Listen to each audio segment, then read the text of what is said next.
नमस्कार के न्यूज की खास पेशकश जनहित में आपका स्वागत है। मैं हूं मनोज मानस और जनहित में आज हम बात कर रहे हैं शिक्षा का अधिकार, हक खा गए जिम्मेदार।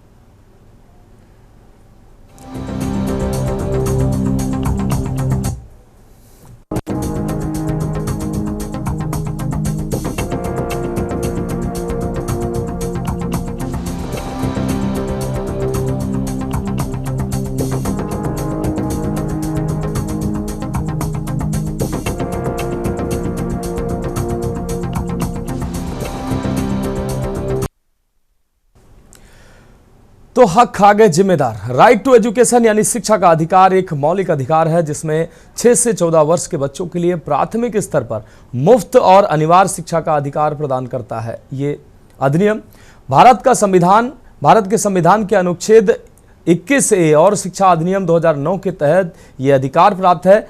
भारत का संविधान जिसे मूल अधिकारों में जगह प्रदान करता है, जिससे किसी भी वर्ग, समाज, धर्म या लिंग के आधार पर शिक्षा के अधिकार से वंचित न किया जा सके।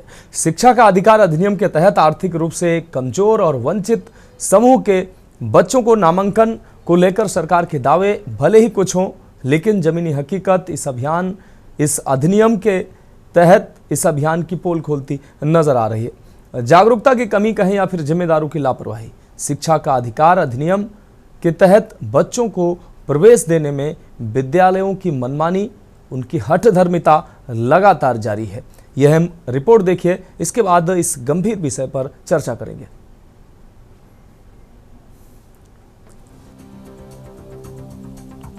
शिक्षा का अधिकार अधिनियम के तहत आर्थिक रूप से कमजोर और वंचित समूह के बच्चों के नामांकन को लेकर सरकार के दावे भले ही कुछ और हों, लेकिन जमीनी हकीकत इस अधिनियम की पोल खोलती नजर आ रही है। जागरूकता की कमी कहें या फिर जिम्मेदार अधिकारियों की लापरवाही। शिक्षा का अधिकार अधिनियम के तहत बच्चों को प्रवेश देने में विद्यालयों की मनमानी जारी है। वहीं के न्यूज इंडिया की टीम ने प्रदेश के तमाम जनपदों का रियलिटी चेक किया है।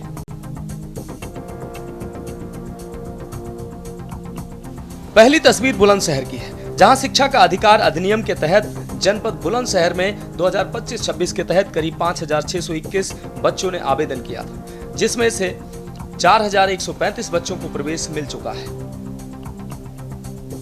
बाकी जिन बच्चों का प्रवेश नहीं हो पाया, उन बच्चों ने किसी दूसरे स्कूल में एडमिशन लिया, ये अधिकारियों का कहना है, जिसके कारण उन बच्चों को प्रवेश नहीं मिल पाया। वहीं बुलंदशहर के बीएसए ने बताया कि जनपद में लगभग शिक्षा के अधिकार के तहत जिन बच्चों ने आवेदन किए थे, लगभग उन सभी बच्चों को स्कूलों में प्रवेश मिल चुके हैं। बुलंदशहर में लगभग 70 से 80% तक एडमिशन हो चुके हैं। जो 20% बच्चे बचे हैं, वो अपनी मर्जी से किसी दूसरे स्कूल में चले गए हैं या उनके कुछ आधार कार्ड या कुछ कागजों में कमी है। बाकी जनपद में किसी तरह का कोई ऐसा बच्चा अभी तक नहीं आया है जिसने ये शिकायत की हो कि हमारा स्कूल के अध्यापकों ने एडमिशन नहीं किया है। वहीं बीएसए ने बताया, अगर कहीं शिकायत आई थी तो उस स्कूल को नोटिस जारी किया गया था और नोटिस के बाद उस बच्चे का एडमिशन हो गया था, जिससे कि जो शिकायत बच्चों के द्वारा की जा रही थी वो पूर्ण रूप से समाप्त हो गई। खंड शिक्षा अधिकारी अमन गुप्ता ने बताया कि 80% बच्चे प्रवेश पा चुके हैं और किसी भी तरह की कोई शिकायत हमारे पास नहीं आई है। मेरे ब्लॉक शिकारपुर में लगभग 300 आवेदन हुए थे और जिसमें 230 के आसपास एडमिशन हो चुके हैं। जिला स्तर से पत्र भी आया था कि क्या कारण है जो इन बच्चों का प्रवेश नहीं हुआ है। तो इसमें कुछ कारण भी आए हैं, जैसे कि आवेदन तो कर दिया गया लेकिन स्कूल में रिपोर्टिंग नहीं की गई, तो उस आधार पे कुछ आवेदन प्रवेश नहीं हो पाए हैं। और यही कारण है कि अभिभावकों ने संपर्क नहीं किया स्कूल में, या उनको स्कूल की दूरी लगी जिससे कि वो बच्चों को अपने वहाँ पे नहीं ले जा सकते हैं, तो उन्होंने कहीं पे एडमिशन करा लिया है। फिलहाल वो बच्चे हमारे जो है विद्यालय से दूर नहीं हैं, सारे बच्चे कहीं ना कहीं पढ़ रहे हैं और जो बच्चे अभी भी एडमिशन ले सकते हैं उनको पूरा प्रवेश दिलाने का प्रयास किया जाएगा। नमस्कार, आप देख रहे हैं के न्यूज इंडिया और मैं हूं आपके साथ अनिल कुमार मीना। बात करते हैं शिक्षा के अधिकार को लेकर। शिक्षा के अधिकार को लेकर 2009 में अध्यादेश जारी हुआ था। 2009 के बाद में अगर बात की जाए 1 अप्रैल सन 2010 में गरीब बच्चों को यानी 6 वर्ष से लेकर 14 वर्ष तक के बच्चों को फ्री शिक्षा दी जाती है। आरटीए के तहत राइट टू एजुकेशन जो कहते हैं, उसको लेकर अगर बात की जाए जनपद बुलंदशहर में आरटीए के तहत अगर बात की जाए तो 5,600 35 आवेदन प्राप्त हुए थे। और अगर मैं आपको बता दूं, अगर जनपद बुलंदशहर के जो आरटी को विभाग को जो देख रहे हैं राजकुमार बरा, उन्होंने बताया है कि जनपद बुलंदशहर में 4121 बच्चे अब तक एडमिशन प्राप्त कर चुके हैं। लेकिन जो बाकी जो बच्चे हैं उनके जो कारण है, उनका कारण ये है कि या तो वो अन्य किसी स्कूल में प्रवेश ले चुके हैं या कहीं अन्य किसी डॉक्यूमेंट्स या कागज की कमी के कारण उनको एडमिशन नहीं हुआ। लेकिन जनपद बुलंदशहर में बात किया 70 से 80% बच्चों ने एडमिशन ले चुके हैं और किसी तरह की कोई भी समस्या नहीं आई है। वहीं अगर बीएसए की बात करें, बीएसए का कहना यह है कि जो जनपद बुलंदशहर में अगर इस तरह की जो कोई समस्या आ रही थी, जो स्कूल बच्चों के एडमिशन नहीं ले रहे थे, तो उन स्कूलों को नोटिस जारी किया गया था। नोटिस जारी करने के बाद में उन बच्चों के एडमिशन कराए गए थे, जिससे कि जो समस्या बनी हुई थी उस समस्या को समाप्त कराया गया था। लेकिन जनपद बुलंदशहर में अगर बात की जाए तो जनपद बुलंदशहर की अगर शिकारपुर खंड शिक्षा अधिकारी जो अमन गुप्ता है, उन्होंने बताया है कि अधिकांश जो शिकारपुर की अगर बात करें, शिकारपुर 80% आरटीई के तहत जो एडमिशन होने थे वो करीब 80% एडमिशन हो चुके हैं। जो बाकी जो बचे हुए हैं उनका जो ना होने का कारण ये है कि या तो वो अन्य कहीं दूसरी जगह इन्होंने एडमिशन प्राप्त कर लिए हैं या उनके जो कागज हैं उनमें कमी है। हालांकि इसी तरह की उन्होंने कहा कि जो भी अगर अभी भी बच्चे जो बचे हैं उनके एडमिशन कराना हमारी प्राथमिकता है। अगर जो स्कूल उनके एडमिशन नहीं लेता है उसके खिलाफ हम कार्रवाई करेंगे। दूसरी तस्वीर सीतापुर से है, जहां जिले में शिक्षा का अधिकार अधिनियम की रफ्तार धीमी पाई गई है। जनपद में शिक्षा का अधिकार अधिनियम के तहत 153 विद्यालयों में गरीब छात्र छात्राओं के एडमिशन होने हैं।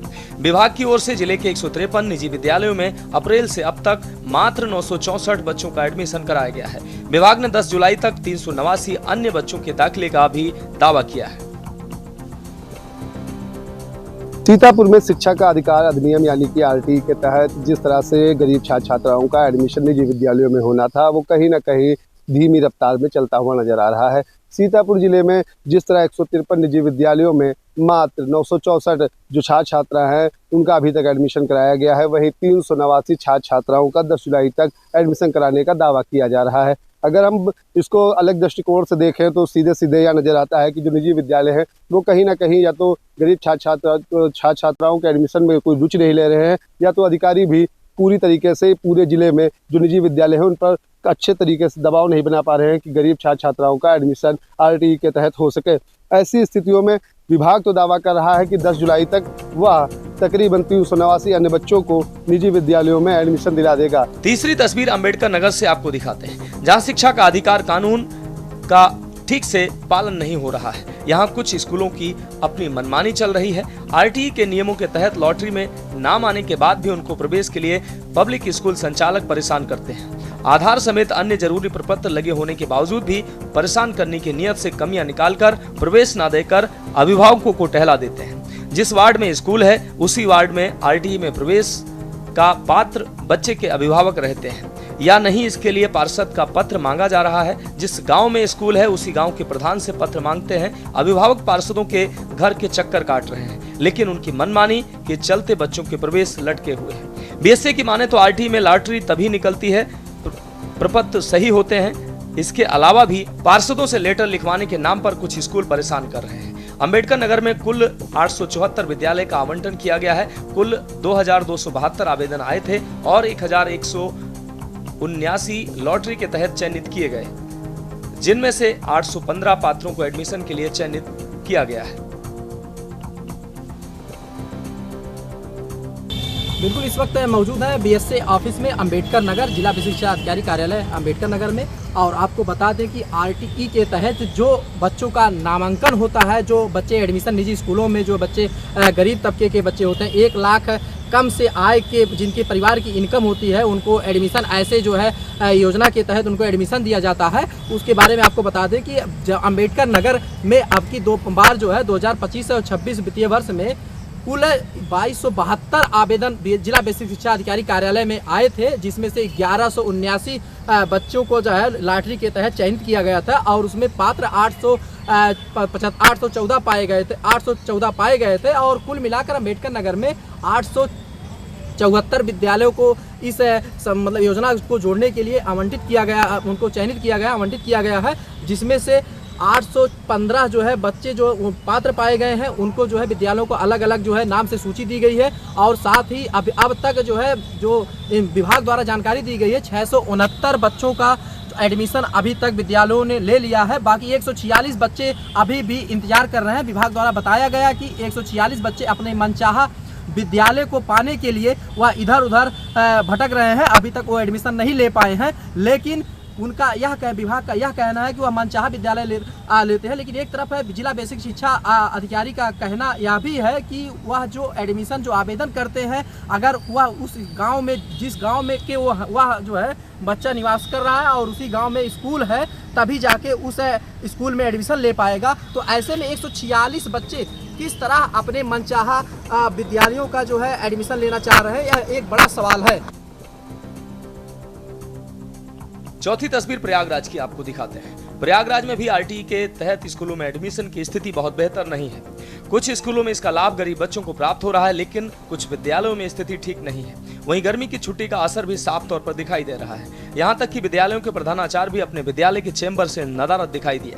प्रधानाचार्य के चैम्बरों में ताला लटका दिखाई दिया है। वहीं जब के न्यूज इंडिया की टीम बेसिक शिक्षा अधिकारी से मिलने पहुंची तो वो अपने चैम्बर में मौजूद नहीं थे।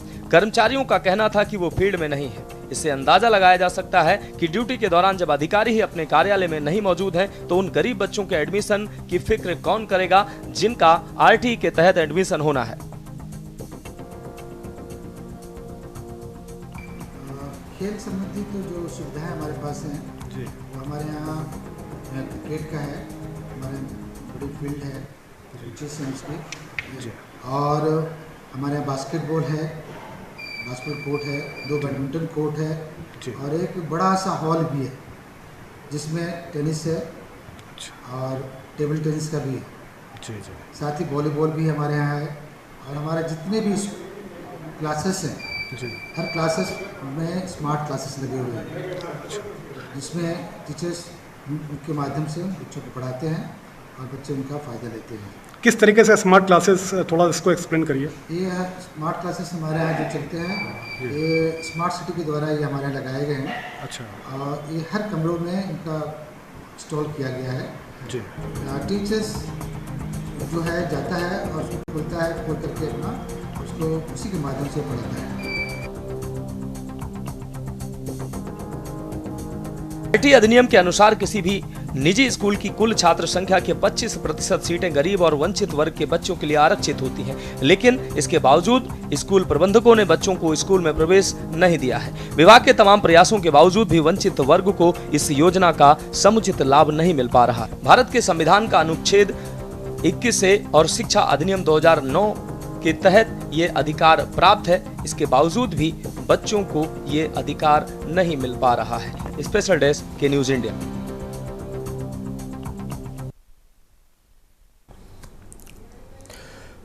तो शिक्षा के अधिकार को, शिक्षा का अधिकार बच्चों को मिल रहा है, ये बड़ी बात है। तमाम जिलों में हमारे के न्यूज के संवाददाताओं ने जब ग्राउंड जीरो पर जाकर हकीकत जानी, अलग अलग जनपदों के आंकड़े जाने, तो निश्चित रूप से ये आंकड़े चौंकाने वाले थे। तमाम जिलों में विद्यालयों में बच्चों को आरटीई के तहत अभी भी एडमिशन नहीं मिल पा रहे हैं। इस गंभीर विषय पर चर्चा करेंगे, उससे पहले हम सीधा चलते हैं।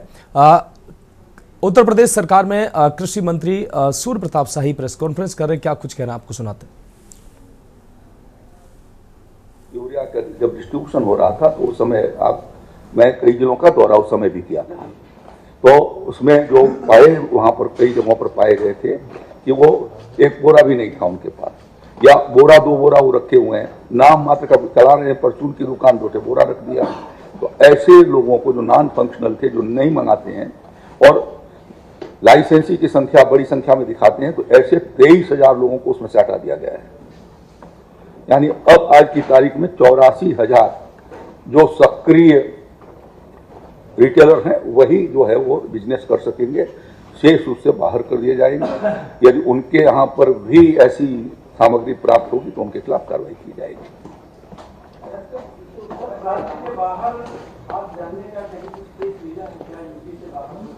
कभी कभी शिकायतें मिलती हैं, खास तौर पर रवि के टाइम में कुछ जिलों से हमको ऐसी शिकायतें प्राप्त हुई थी और इसी नाते ये कोशिश करते हैं।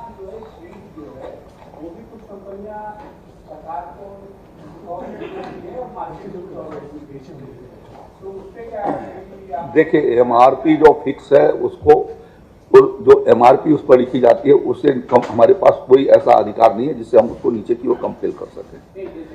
तो इसके ऊपर हम कंसीडर कर रहे हैं कि हम आगे क्या कर सकते हैं।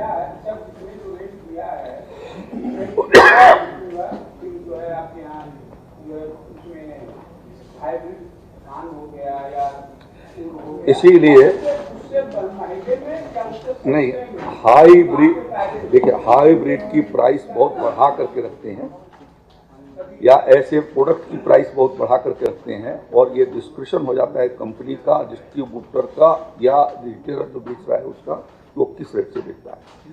तो इसीलिए आज मैंने अपनी उस मीटिंग के भीतर इस पर भी मैंने कहा है कि इसका रास्ता ढूंढिए जिससे इसके ऊपर नियंत्रण किया जा सके।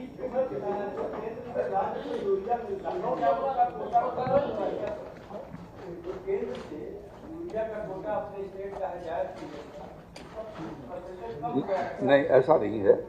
जैसी राज्य को जरूरत हो, आज की तारीख में हमारे पास 15,70,000 यूरिया है मेट्रिक टन, तो कमी किस चीज़ की है?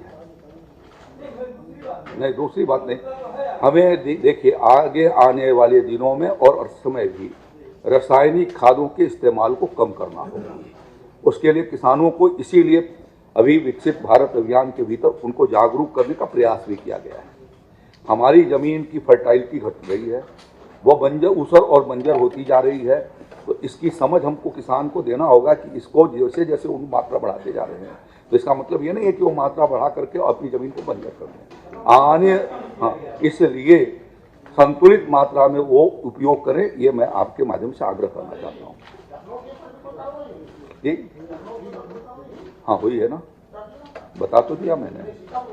नहीं, लखनऊ पर ही बताया ना, सीतापुर पर नहीं, लखनऊ पर। अरे भाई लखनऊ पर नहीं, लखनऊ पहले ही बता दिया था, 22 तारीख को मैंने बताया, उसमें आप सुने नहीं, उसको बता दिया था कि किसान खाद भंडार और पाल खाद भंडार। नहीं, अभी यहाँ कार्रवाई नहीं हुई है अभी। हाँ, अभी इस तरीके का कोई गंभीर इस प्रकार का प्रकरण नहीं आया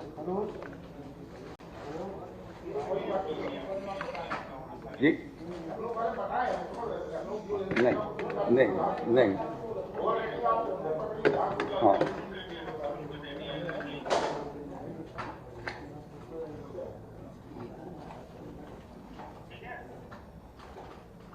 धन्यवाद।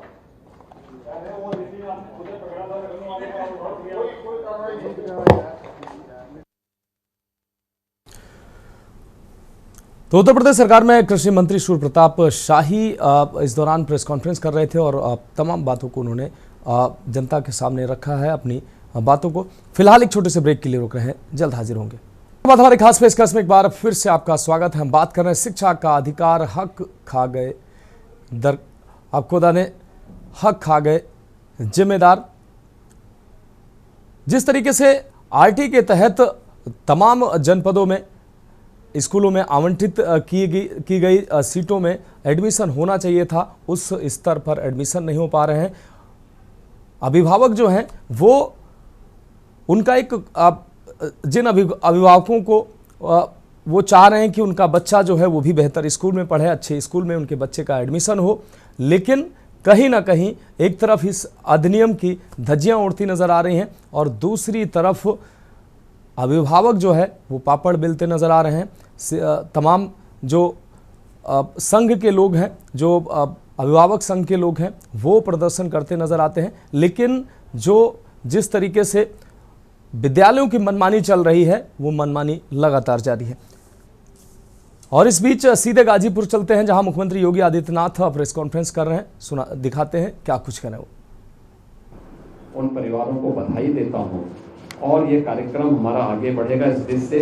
आज यहाँ पे हमारे जनप्रतिनिधियों ने यहाँ पे गाजीपुर के अंदर एक अंधौ चौकिया बाईपास का एक इन्होंने यहाँ पर प्रस्ताव रखा है। इसको हम इसके लिए स्वीकृत कर रहे हैं, जिससे यहाँ के विकास और यातायात की एक बड़ी समस्या का समाधान होगा।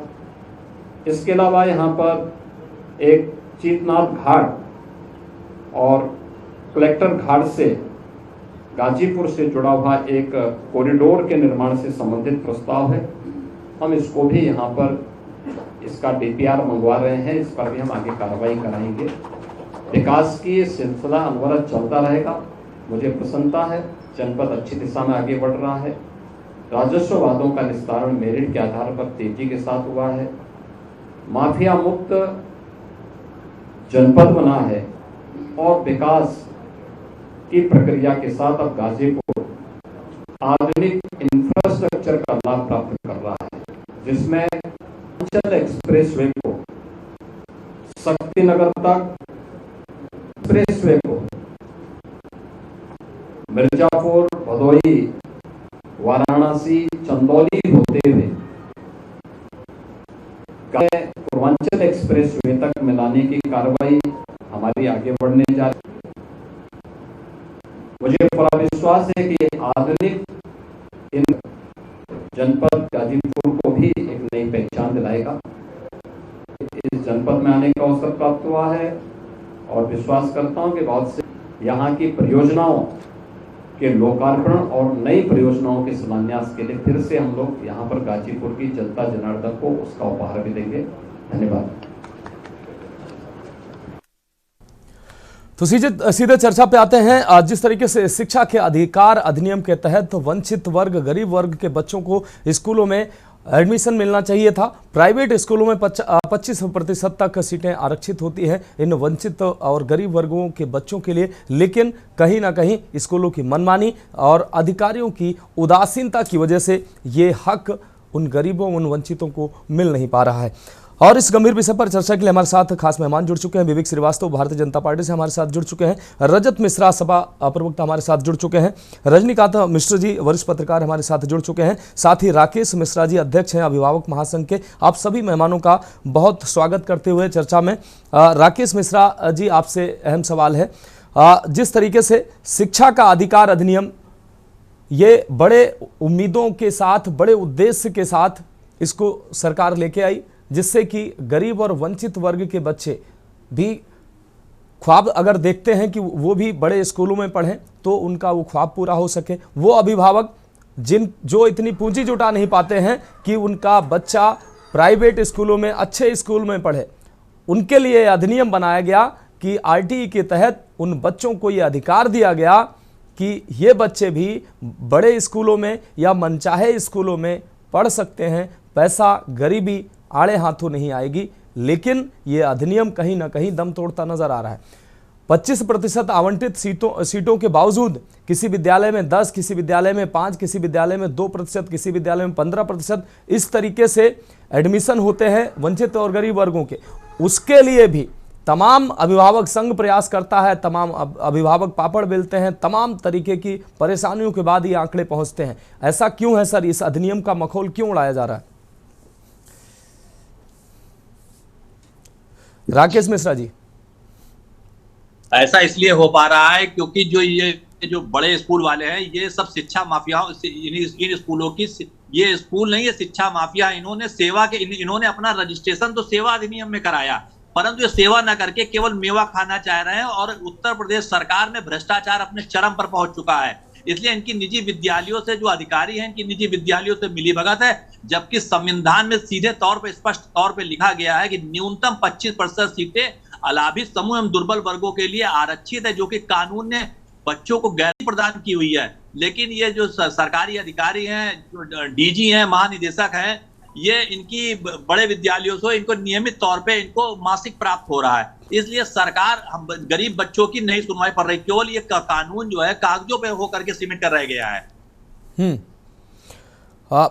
अभिभावकों को, राकेश मिश्रा जी, अभिभावकों को तमाम आंदोलन करने पड़ते हैं, अभिभावक संघ के लोगों को तमाम सड़कों पर उतरना पड़ता है। उसके बावजूद भी जो ये आंकड़े हैं दुरुस्त होने का नाम नहीं ले रहे हैं। स्कूलों की मनमानी लगातार जारी है। और सबसे बड़ी बात यह है, सबसे हास्यास्पद बात यह है कि अधिकारी लगातार कहते हैं, बेसिक शिक्षा अधिकारी कहते हैं कि कोई भी स्कूल अगर एडमिशन लेने से मना करेगा तो उस पर कड़ी कार्रवाई होगी। अब कार्रवाई कैसे होगी जब स्कूल के माफियाओं, स्कूल पहुंच वालों के स्कूल है, तमाम अलग अलग पार्टी के नेताओं के स्कूल हैं, तो कार्रवाई कहां हो पाएगी? कार्यवाही के नाम पर एक्ट में कोई प्रावधान नहीं लिखा गया, एक्ट का कानून में लिखा गया केवल इनको मान्यता प्रत्याहरण की कार्रवाई होगी। मान्यता प्रत्याहरण करना बहुत बड़ा ये टास्क है, जो कि मान्यता प्रत्याहरण हो ही नहीं सकता। लगभग आप मान चलिए नामुमकिन काम है। सरकार को ये चाहिए था कि उत्तर प्रदेश सरकार को अपने स्तर पर उनको कानून को अमेंडमेंट करने की पावर है, उसमें ये करना चाहिए था। अगर जितने बच्चे उन्होंने चयनित कर लिए हैं, अगर प्रत्येक बच्चे का एडमिशन नहीं हो रहा तो स्कूल की जो फीस है, स्कूल द्वारा जो फीस है उसकी समतुल्य उसके डबल जो है उस पर उनको फाइन लगाना चाहिए, जिससे प्रत्येक बच्चे को शिक्षा का अधिकार प्राप्त हो जाता। परंतु सरकार ने एक्ट में ऐसी व्यवस्था की हुई है कि ना नौमन तेल होंगे ना राधा नाचेगी, ये वाली कहावत है। ठीक है राकेश मिश्रा जी जुड़े रहिए आप हमारे साथ। विवेक श्रीवास्तव जी जुड़े हैं, भारतीय जनता पार्टी का प्रतिनिधित्व करते हैं। विवेक जी, आरटीई के तहत उन वंचित गरीब बच्चों को भी वो ख्वाब मुहैया हो सके, वो सुविधा मुहैया हो सके कि वो भी एक अच्छे विद्यालय में पढ़ सके जहां उनका ख्वाब है, जहां उनके अभिभावक चाहते हैं कि हमारा भी बच्चा भी वहां पर पढ़ सके, एक अच्छे विद्यालय में पढ़ सके। तो इसकी व्यवस्था एक अधिनियम बनाकर की, एक कानून बनाकर की, लेकिन उस कानून का पालन कितना हो रहा है आप भी देख रहे हैं। संभवतः आपने एक आरटीआई भी दाखिल की थी, उसके माध्यम से तमाम आंकड़े निकल कर सामने आए। शिक्षा निदेशालय ने जो आंकड़े दिए हैं उसमें 1,85,000 छात्रों का इस बार एडमिशन होना था, जिसमें शिक्षा निदेशालय कह रहा है लगभग 1,30,000 के हुए। 55,000 उनके आंकड़े के आधार पर 55,000 छात्रों के एडमिशन नहीं हो पाए। ये 55,000 अगर वंचित वर्ग, गरीब वर्ग के बच्चों को एडमिशन हो जाते, वो भी अच्छे स्कूल में पढ़ जाते तो कितना बेहतर होता। लेकिन लगातार इस अधिनियम की और जो ये अभियान है इसका मखौल उड़ाया जा रहा है, और ये जो उद्देश्य, जिस उद्देश्य के साथ ये अधिनियम आया था वो पूरा होता नजर नहीं आ रहा है। मानस जी, मैं एक राजनीतिक पार्टी का कार्यकर्ता होने के साथ साथ समाज के प्रति मेरी एक जिम्मेदारी भी। मैंने स्वयं आरटीआई के तहत ये प्रश्न पूछा था जी। आज तक मुझे जवाब प्रशासन के द्वारा नहीं दिया जा सका। किन किन विद्यालयों ने अपने यहाँ राइट टू एजुकेशन एक्ट में 25% सीटें भरी है। हाँ, मेरे आरटीआई का परिणाम ये जरूर हुआ कि अधिकारियों में थोड़ा चेतना आई। तमाम जिलाधिकारियों ने अपने अपने यहाँ चाबू फटकारे, प्राइवेट विद्यालयों को बुलाया, उनसे डांट डपट लगाई, और अभी तक मुझे जवाब फिर भी नहीं मिला। मेरी आरटीआई देख रहा हूँ ना, मैं इस पर रिमाइंडर जारी करूंगा 1-2 दिन के अंदर जी। लेकिन ये सत्य है, कोई विद्यालय ऐसा नहीं मिलेगा उत्तर प्रदेश में जिसने राइट टू एजुकेशन एक्ट में अपने यहाँ की 25% सीटें भरी हो, नॉट ए सिंगल, कोई विद्यालय। और सबसे बुरा हाल उत्तर प्रदेश में लखनऊ का है। लेकिन तो मत जाइए, बदायूं आपने दिखाया और जहां दिखाया, सबसे बुरा हाल चिराग तले रेरा लखनऊ का है। लेकिन विवेक जी, दुख तब होता है जब कोई विद्यालय ये कहता है, दुख तब होता है विवेक जी, दुख तब होता है जब कोई विद्यालय कहता है कि मजदूर वर्ग के बच्चे अगर उनके स्कूल में पढ़ेंगे तो उनके स्कूल की रेपुटेशन डाउन होगी, उनके स्कूल की छवि खराब होगी। ये जो लाइनें हैं ये कहीं ना कहीं बहुत दर्द देती है। जिस उद्देश्य के साथ अमीर गरीब में अंतर कम हो, ऊंच नीच में अंतर कम हो, ये उद्देश्य होना चाहिए। लेकिन एक तरफ अधिकारी कह रहे हैं कि कोई दोषी होगा कार्रवाई करेंगे, दूसरी तरफ अगर ये बात निकलकर सामने आ रही है कि स्कूलों में अगर गरीब वर्ग के बच्चे या मजदूर वर्ग के बच्चे पढ़ेंगे तो उनके स्कूलों की रेपुटेशन डाउन होगी, तो ऐसे स्कूलों को मुझे लगता है बंद कर देना चाहिए। रेपुटेशन डाउन होने का विषय नहीं है। विद्यालय अभी, जैसा कि हमारे अध्यक्ष जी कह रहे थे, जो विद्यालय रूट के अड्डे बन चुके हैं, ये जूता से लेके मोजा तक बेच रहे बिना जीएसटी रजिस्ट्रेशन। बेशक ये दुकानें बन चुकी शिक्षा की, और इस पे कार्रवाई बहुत आवश्यक है। हम लोग स्वयं इस विषय को लेकर के बहुत चिंतित है, हम लोग इस पे कार्रवाई चाहते हैं। लेकिन वही अड़चने आती कि तमाम विद्यालय नेताजी लोगों के हैं, उसमें कार्रवाई हो नहीं पाती। जो विवेक जी अगर रजत मिश्रा जी मजबूर हो तो अलग बात हो सकती है, राकेश मिश्रा जी मजबूर हो तो अलग बात हो सकती है, मैं मजबूर हूं तो और बात हो सकती है। आप एक पार्टी से जुड़े हुए हैं जिसकी वर्तमान समय में सरकार है, और अगर आप मजबूर हो जाएंगे तब तो ये स्थिति ज्यादा खराब हो जाएगी। आप जनप्रतिनिधि हैं, आप अपने ऊंचे जनप्रतिनिधि हो या जिनके भी माध्यम से हो, मुख्यमंत्री हो या सांसद, विधायक और जनप्रतिनिधियों के माध्यम से अपनी बात पहुंचा सकते हैं। जी हम लोग इस विषय को लेकर बहुत चिंतित, हमने इस पर कार्रवाई के लिए लिखा है और इस पर सरकार ने भी इसका संज्ञान लिया है। बहुत जल्द कुछ अच्छी सूचनाएं आपको मिलेंगी, लेकिन ये हम लोग की सक्रियता के बाद संभव हो पाया है और संभव हो पाएगा। नहीं तो अधिकारियों के बस का कुछ नहीं, अधिकारियों की कोई चिंता का विषय नहीं था। अधिकारी मेरे आरटीआई के बाद चिंतित हुए हैं और मुझे पूरी उम्मीद है कि अब शासन प्रशासन तक विषय जा चुका है, इसमें अच्छा परिणाम प्राप्त होगा। ठीक है। अभी जो स्थिति है, कोई विद्यालय उत्तर प्रदेश का राइट टू एजुकेशन एक्ट में 25% सीटें नहीं भरा। ठीक है। विवेक जी जुड़े रहे हमारे साथ। रजत मिश्रा जी का रुख करते हैं। रजत मिश्रा जी, वैसे भी ग्रामीण अंचल में इतनी जागरूकता नहीं है, जानकारी नहीं है, शहरी क्षेत्रों में भी तमाम जानकारी नहीं है कि सरकार कोई अधिनियम ऐसा लाया है जिससे उनके बच्चों को भी अच्छे स्कूलों में शिक्षा मिल सकती है। लेकिन कुछ लोगों को अगर जागरूकता है, जानकारी है भी, तो उन लोग वो अगर मेहनत करते हैं, वो ख्वाब अगर देख भी सकते हैं, तो उनके ख्वाब पूरे नहीं हो रहे हैं। ये अधिनियम जो है बनाया गया कि गरीब वर्ग के बच्चे भी अच्छे स्कूलों में पढ़ सकें, उनको मुफ्त शिक्षा मिल सके, लेकिन वहाँ उन अभिभावकों को कभी पेपर के नाम पर उनको टहलाया जाएगा और स्कूल में एडमिशन नहीं दिया जाएगा। कई तमाम अन्य कारण बन जाते हैं, लेकिन स्कूल माफियाओं की मनमानी लगातार जारी है। कोई इन पर अंकुश नहीं है, कोई अधिकारी कार्रवाई नहीं करता है, और जो आरटी के तहत एडमिशन होने चाहिए बच्चों के, वो हो नहीं पा रहे हैं। कहीं 50% हो रहे हैं, कहीं 40% हो रहे हैं। तो ये जो अधिनियम था, ये कहीं ना कहीं ये पूरा होता नजर नहीं आ रहा है।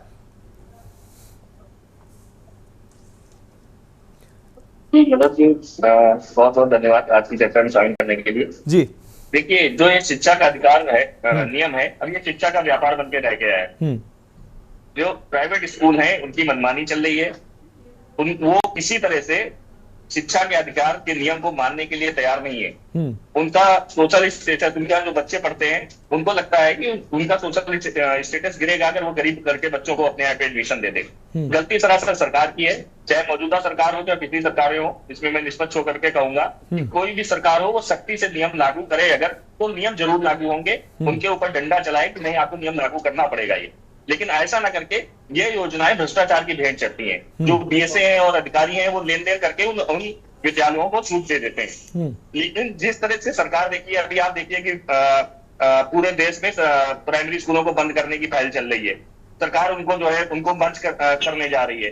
तो मैं सरकार से ही, प्राइवेट स्कूलों को ना करके सरकार से ये विनती करना चाहूंगा कि वो अपना दिल बड़ा करके और सख्ती करके वो जो स्कूल बंद कर रहे हैं, उनके बच्चों को जबरदस्ती आसपास के जो स्कूल हैं प्राइवेट, उनमें जो है एडमिशन उनका कराने की तरफ कदम बढ़ाएं। तो उनकी भी एक समस्या हो जाएगी और उन स्कूलों में गरीब बच्चों, घरों का ही बच्चा पढ़ता है, उनको अच्छी शिक्षा भी मिल जाएगी। इस तरीके से इस बार 1,85,000 से ऊपर सीटें आवंटित थी, उनमें अभी भी 55,000 सीटें खाली रह गई। तो ये सीटें खाली नहीं रह गई है, सीटें भरी नहीं जाती हैं। ये बहुत बड़ा जो है नेक्सस है प्राइवेट स्कूलों का। एक शिक्षा को जो है बाजारीकरण जो किया जा रहा है, उसी की तरफ ये कदम है, जिसके तहत जो इतना बड़ा नियम बन करके जो बनाया गया गरीब बच्चों की शिक्षा के लिए, उनको उचित शिक्षा नहीं मिल पा रही है। और शिक्षा का व्यापार जो निजीकरण है वो बराबर बढ़ता चला जा रहा है। प्राइवेट स्कूल बढ़ते जा रहे हैं, सरकारी स्कूलों की हालत सर्वसत्ता होती जा रही है। सरकार जिस तरीके से प्रचार प्रसार करती है अपनी योजनाओं का, वैसे ही आरटी का भी जो है प्रचार प्रसार करे। गरीब जो वंचित लोग हैं, जो शिक्षा का मूलभूत अधिकार है, उनको पता है कि नहीं आप लोगों का भी ये अधिकार है। और लेकिन वही बात है मनोज जी की वो गरीब आदमी जो है जा करके लड़ नहीं सकता है, क्योंकि उनको स्कूल के गेट के अंदर घुसने ही नहीं दिया जाता है। तो बस सबसे बड़ी बात यही है कि जो समाज के जो प्रबुद्ध लोग हैं बिल्कुल करके बढ़ेंगे और सरकार की तरफ उंगली उठाएंगे, तो सब मिल करके अगर हम प्राइवेट स्कूलों को उनको जो है मजबूर करें कि नहीं, आपको आरटी के तहत, ये शिक्षा के अधिकार के तहत आपको 25 नहीं रजत जी, रजत जी अभी कल 25 तारीख है, कल से स्कूल खुलने वाले हैं और स्कूल खुलने को हैं, इसीलिए के न्यूज लगातार मुहिम चला रहा है। लगातार के न्यूज के जो संवाददाता है जमीन पर जा रहे हैं, हर जिले की जो आंकड़े हैं बेसिक शिक्षा अधिकारी के पास जा रहे हैं। कल भी हम इस विषय पर चर्चा लेकर आए थे, आज भी लेकर आए हैं। और लगातार, क्योंकि ये जो समय है ये महत्वपूर्ण समय है इस विषय को उठाने के लिए, जिम्मेदारों तक पहुंचाने के लिए, इसीलिए अपनी जिम्मेदारी समझते हुए इस विषय को हम लगातार उठा रहे हैं कि आखिर आरटीई के तहत उन वंचित, उन गरीब बच्चों को अधिकार क्यों नहीं मिल रहा है, उनको एडमिशन क्यों नहीं मिल रहा है। स्कूल खुल चुके जी। धन्यवाद करना चाहूंगा के न्यूज को कि लगातार आप लोग जो है, मैं देखता हूँ एक ऐसा मीडिया चैनल है जो लगातार इस तरीके के ठीक है कार्यक्रमों को दिखाता है, और आप इन तरीके की चीजों को बहस करते हैं जो कि बेसिक लोग जो आम जनता से जुड़े मुद्दे हैं, चाहे वो स्कूलों का मुद्दा हो, चाहे आपने शमशान घाट का मुद्दा उठाया, ऐसे बहुत से मुद्दे हैं। लगातार आप जो है शुक्रिया सर, जो पेयजल का था जी आप लगातार ऐसे उठा रहे हैं। आपको बहुत बहुत धन्यवाद। शुक्रिया सर। रजत जी जुड़े रहे आप हमारे साथ रजनीकांत मिश्रा सर जुड़े हुए हैं, वरिष्ठ पत्रकार हैं। रजनीकांत मिश्रा सर, स्कूल खुलने का समय आ चुका है सर, और इस समय लगातार के न्यूज़ ये मुहिम चला रहा है। रजनीकांत वशिष्ठ सर, लगातार जिस तरीके से के न्यूज़ मुहिम इस विषय पर चला रहा है, हमारे संवाददाता जिले दर जिले जाकर आंकड़े एकत्रित कर रहे हैं। हर जिले में आंकड़े जो हैं वो 50%, 55%, 45%, 60% एडमिशन के हैं।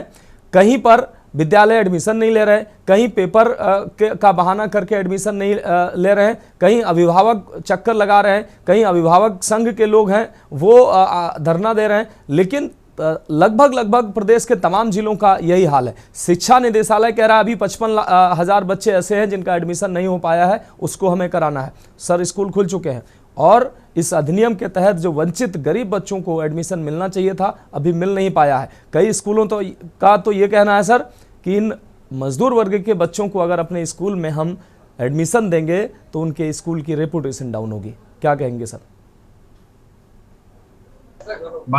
मानस जी सर, मैं तो ये मानता हूँ किसी भी देश के विकास की पहली सीढ़ी वो या पहला इन्वेस्टमेंट, सबसे महत्वपूर्ण इन्वेस्टमेंट जो है वो एजुकेशन है, शिक्षा है। बिल्कुल बिल्कुल।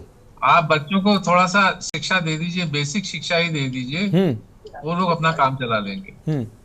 अब जैसे कि हमारे मित्रों ने अभी पैनलिस्ट ने, और मुझे तो बड़ी खुशी हुई कि भारतीय जनता पार्टी के जो पैनलिस्ट हैं आदरणीय, तो उन्होंने भी जो है मतलब अपनी सरकार होते हुए भी इस मुद्दे को बड़ी गहराई के साथ वो उस पर काम कर रहे हैं। अभिभावक संघ भी के जो अध्यक्ष हैं माननीय, और समाजवादी पार्टी के जो हमारे साथी हैं, उन लोगों ने भी बहुत मजबूती के साथ इस विषय को उठाया है, और आपका चैनल उठा रहा है उसके लिए तो वाकई में मैं आपको बहुत धन्यवाद देना चाहूंगा, क्योंकि शिक्षा के बगैर कोई भी देश तरक्की कर नहीं सकता।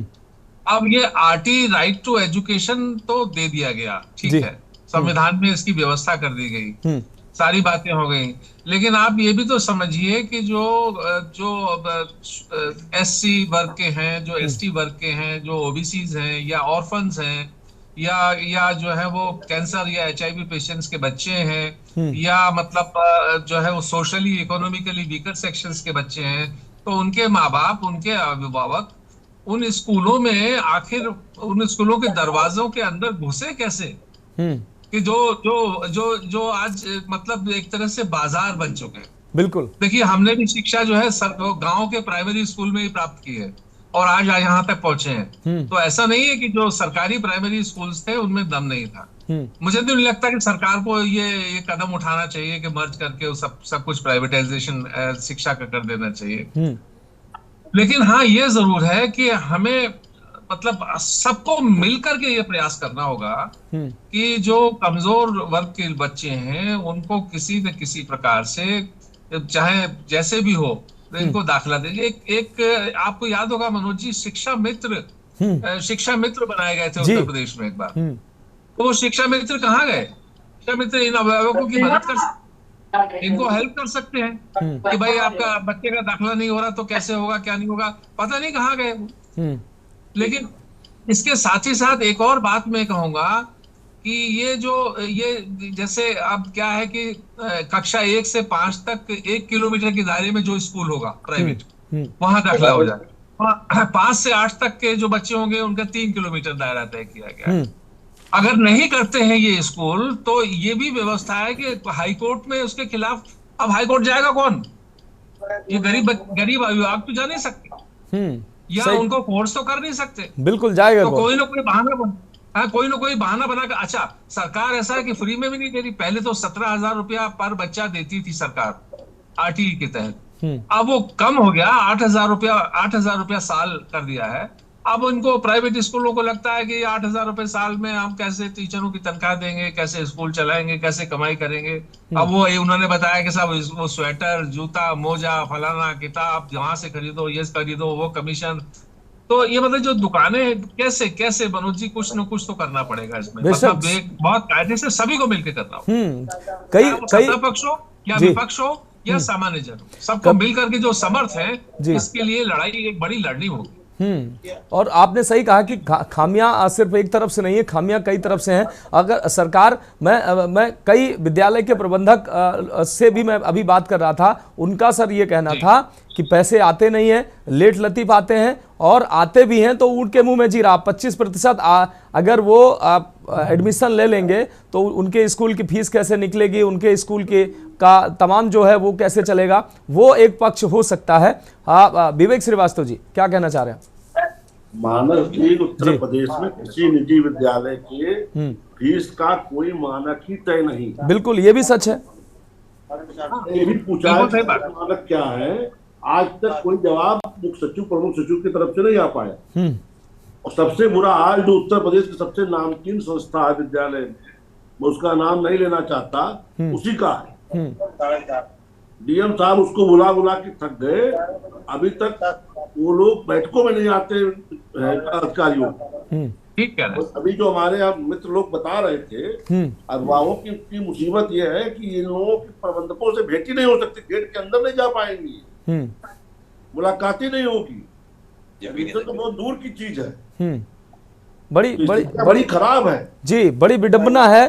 और बड़ा साधुवाद हम देना चाहेंगे विवेक जी का, विवेक श्रीवास्तव जी का, कि एक पार्टी का प्रतिनिधित्व जो मौजूदा सरकार में है वो प्रतिनिधित्व करते हुए भी वो संघर्ष भी कर रहे हैं, स्वीकार भी कर रहे हैं, लेकिन कहीं ना कहीं, लेकिन फिर भी सवाल तो विवेक जी आप ही से पूछे जाएंगे कि आपकी सरकार है और जिस भी स्तर से हो, आप प्रतिनिधि, आपकी बात नहीं सुनी जा रही है, आप अधिकारी आपकी नहीं सुन रहे हैं, आप अपने जनप्रतिनिधि से कहिए, नेताओं से कहिए, कुछ भी हो, जनता की सेवा की कसम लेकर आप आए हैं तो आपको सेवा तो करनी पड़ेगी और जवाबदेही भी आपकी बनती है।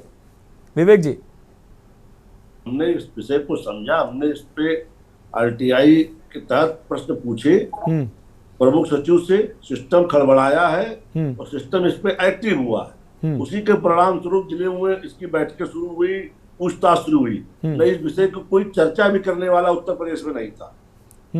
ठीक कह रहे हैं। सरकार भी हमारी इसके प्रति गंभीर है और हमारी जिम्मेदारी है कि ऐसे विषयों को सरकार के संज्ञान में लाए। हमने वो काम किया है और सरकार हमारी इस पे विषय को लेकर के एक्टिव है, अच्छे परिणाम मिलेंगे।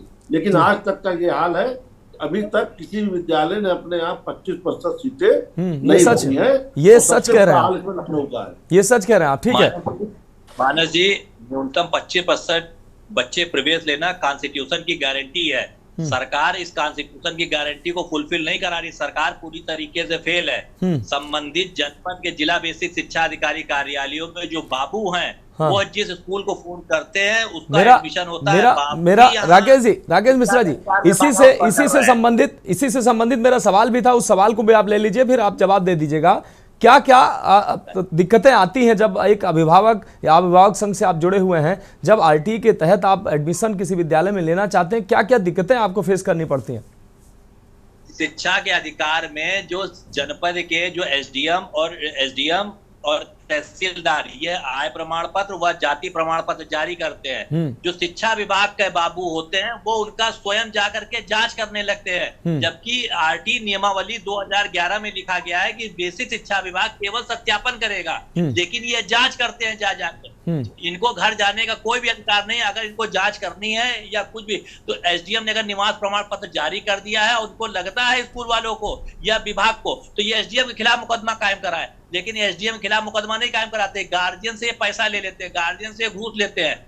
ऐसे प्रदेश भर में सभी प्रदेश के जितने बेसिक शिक्षा विभाग है, सभी में यही हाल है। बाबू 20-20 वर्षों से एक ही पद पे जमा हुए हैं। जब ऐसा कोई रोस्टर प्रणाली ट्रांसफर की आती है तो बाबू जो स्कूल जो विभाग के बाबू होते हैं, 4-5 बाबू सभी बेसिक शिक्षा विभाग में मिलेंगे, जो 20 वर्षों 25 वर्षों से वो अपने पटल का काम स्वयं करते रहते हैं, केवल देखने के लिए, सरकार को गुमराह करने के लिए। सरकार को जिनको गुमराह करते हैं उनको भी अपनी कटमनी दे देते हैं और काम वो वही करते रहते हैं। 20 वर्षों से जमे हुए हमारे यहाँ कानपुर में एक बाबू है अनिल द्विवेदी, जो कि उसी सीट पे पैदा हुए और अगर ईश्वर की कृपा रहेगी वहीं से उनका जो है 13वीं भी होने वाली है। नहीं राकेश मिश्रा जी, पूरे राकेश मिश्रा जी, एक अभिभावक के तौर पर अगर देखा जाए तो जैसा कि सामने आ रहा है कि जिस मोहल्ले का निवासी है उसका उस पार्षद के लेटर बनवाने के लिए अभिभावक चक्कर काटता है, गांव का व्यक्ति है तो उस गांव के प्रधान का तमाम लेटर रेट चल रहा है। हमारे यहाँ कानपुर में 50,000 रुपए का भाव है सभासद का लेटर बनवाने का, जबकि सभासद के लेटर के लिए आरटी नियमावली में कहीं कुछ लिखा ही नहीं गया कि जब एसडीएम ने निवास प्रमाण पत्र जारी कर दिया, अब निवास प्रमाण एसडीएम बड़ा हो गया कि क्षेत्र का पार्षद बड़ा हो गया। एसडीएम ने जब निवास प्रमाण पत्र जारी किया, आधार कार्ड की जो सरकार ने व्यवस्था दी है कि आधार कार्ड लगाइए, तो आधार कार्ड कोई भी बच्चा गुणवत्ता पूर्वक शिक्षा प्राप्त करने के लिए किसी भी एरिया में जाकर के, किसी भी मोहल्ले में जाकर के रह सकता है। कोई इसमें कॉन्स्टिट्यूशन ने बाउंडेशन थोड़ी करी है। अच्छी गुणवत्ता मुझे लगती है कि जानकीपुरम के एरिया में किसी स्कूल में मिल रही है तो मैं जाऊंगा वहां करने, इसके लिए कॉन्स्टिट्यूशन ने कहां रोका हुआ? लेकिन स्कूल ऐसा जैसा कि जानकारी सामने दी, स्कूल ऐसा मांगते हैं कि उसी एरिया का बच्चा होना चाहिए। तमाम वो नियम कानून के नाम पर अभिभावकों को भटकाते हैं। वो एक सुगमता बनाई गई है कि अगर पहले प्राथमिकता है केवल, लेकिन जो बाध्यता है वो न्यूनतम 25% है।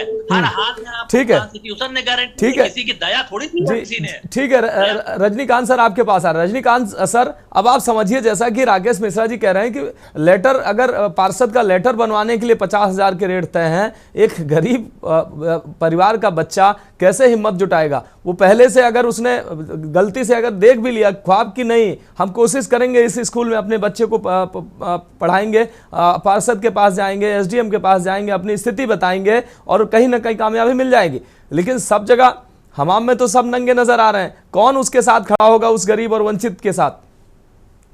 रजनी सर, और ये अगर ऐसा है तो ये बहुत ही दुखद और बहुत ही शर्मनाक है मानस जी। मतलब डूब मरने लायक बात है ये बात जी। ये जो है ऐसे लोगों को पता नहीं क्यों सजा क्यों नहीं मिलती है। ये बड़े दुख की बात है। ऐसे लोगों को बहुत सख्त से सख्त सजा दी जानी चाहिए। जैसे अभी बता रहे हैं, आरटी एक्ट 2009, आरटी नियमावली 2011 और शासनादेश, ये सभी जो है प्रक्रिया को सरल करते हैं। ये कहते हैं कि अगर किसी बच्चे के पास जन्म प्रमाण पत्र नहीं है तो एक हलफनामा ला के प्रस्तुत कर दे।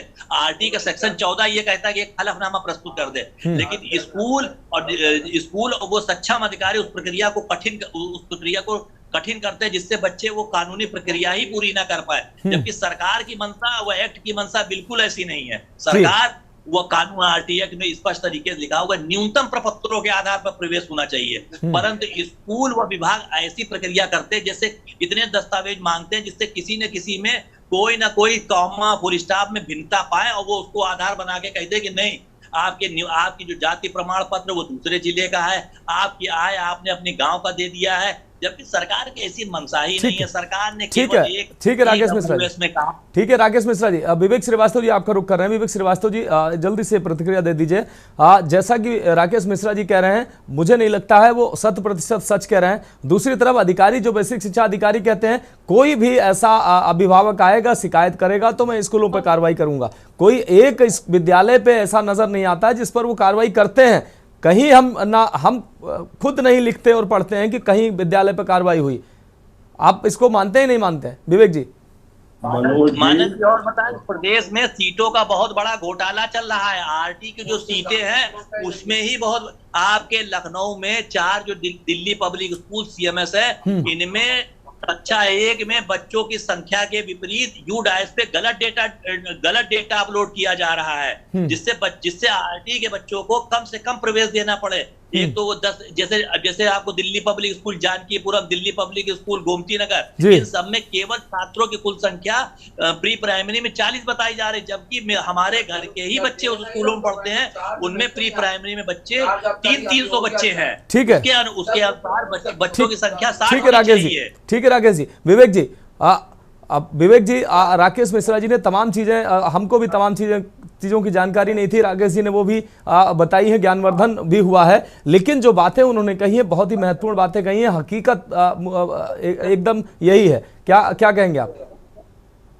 देखिए, राकेश जी की बहुत बातें सत्य है, और ये भी सत्य है कि कोई भी विद्यालय अपने यहाँ के सीटों के सही आंकड़े नहीं देता है।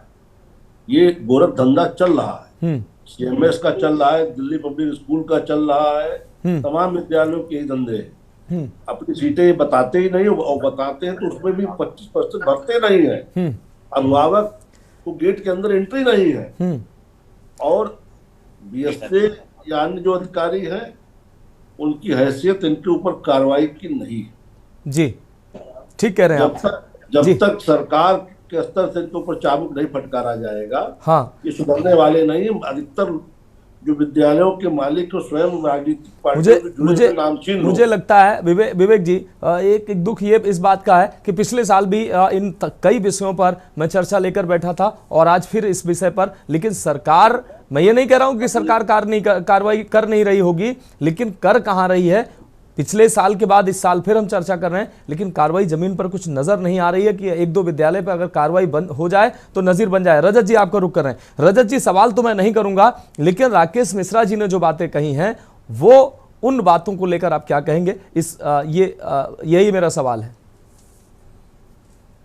ये मनोज जी बिल्कुल सही बात है, राकेश जी जो कह रहे हैं कि एक तो देखिए ये लोग सीटों की जो है टोटल संख्या नहीं ओपन करते हैं, मतलब कई तरह का घालमेल है इसमें। ऑनलाइन रजिस्ट्रेशन होता है, RTT25 upsdc.gov.in करके साइट है जिसपे की रजिस्ट्रेशन कराया जाता है। उसमें बहुत से स्कूल जो है वो चालाकी से अपने स्कूल का मेल डाल करके अपने स्कूलों को वहां पे क्लोज दिखा देते हैं। वो जब जो ड्यूरेशन होता है जिस समय वो आवेदन किया जाता है, उस ड्यूरेशन में वो स्कूल जब वहाँ पे क्लोज दिखाते हैं तो उन स्कूलों में आवेदन नहीं हो पाता है। तो इस तरीके से ये लोग अपना जो है आवेदन रोक देते हैं कि वो पूरा जो है फिर पेरेंट्स कहा जाता है कि आप लोग तो आवेदन कर नहीं पाए। तो इस तरीके से तरह तरह की जो है जालसाजियां और ये करके जो प्राइवेट स्कूल हैं वो अपने हथकंडे अपना रही हैं, और सरकारी घालमेल करके उसमें बिल्कुल बीएसए और जो है शिक्षा विभाग के अधिकारी की मिली भगत से ही होता है। क्योंकि अगर सरकारी चाबुक चले कि वो अपने आप एजुकेशन बिल्कुल सही कह रहे हैं कि आप अगर सरकारी चाबुक चलेगा तभी कुछ सुधार हो सकता है, क्योंकि बेसिक शिक्षा अधिकारी खुद, जैसा कि विवेक जी ने बताया कि खुद वो सक्षम नहीं होते हैं कि वो कार्रवाई कर सकें, क्योंकि स्कूल जो होते हैं वो बड़े पहुंच वालों के होते हैं और उन स्कूलों में कार्रवाई बेसिक शिक्षा अधिकारी के बस की बात नहीं है। ऐसा अब तक कोई स्कूल में कार्रवाई की कोई खबरें सामने ही नहीं आती हैं, जबकि तमाम खामियां मिलती हैं। अब विषय यही है कि अगर ऐसा हो रहा है, ऐसा लगातार जारी रहेगा जैसा कि राकेश मिश्रा जी कह रहे हैं, तो निश्चित रूप से इस अधिनियम के जो उद्देश्य हैं वो पूरे नहीं होंगे। वंचित गरीब बच्चे, उनके अभिभावक ऐसे ही पापड़ बेलते रहेंगे, ऐसे ही स्कूलों के चक्कर लगाते रहेंगे, अधिकारियों के चक्कर लगाते रहेंगे, लेकिन उनके बच्चों को एडमिशन नहीं मिलेगा। बहुत शुक्रिया रजनीकांत सर, आप हमारे साथ जुड़े। राकेश मिश्रा जी आपका बहुत शुक्रिया, रजत मिश्रा जी आपका बहुत शुक्रिया, और विवेक श्रीवास्तव जी आपका भी बहुत शुक्रिया, बहुत साफगोई से अपनी बात रखने के लिए और पार्टी का प्रतिनिधित्व करने के बावजूद भी बहुत ही ईमानदारी से, हकीकत से दर्शकों को हमारे रूबरू कराने के लिए। तो फिलहाल हमारी खास पेशकश में अभी के लिए मेरे साथ इतना ही। मुझे दीजिए इजाजत और आप देखते रहिए के न्यूज़ इंडिया।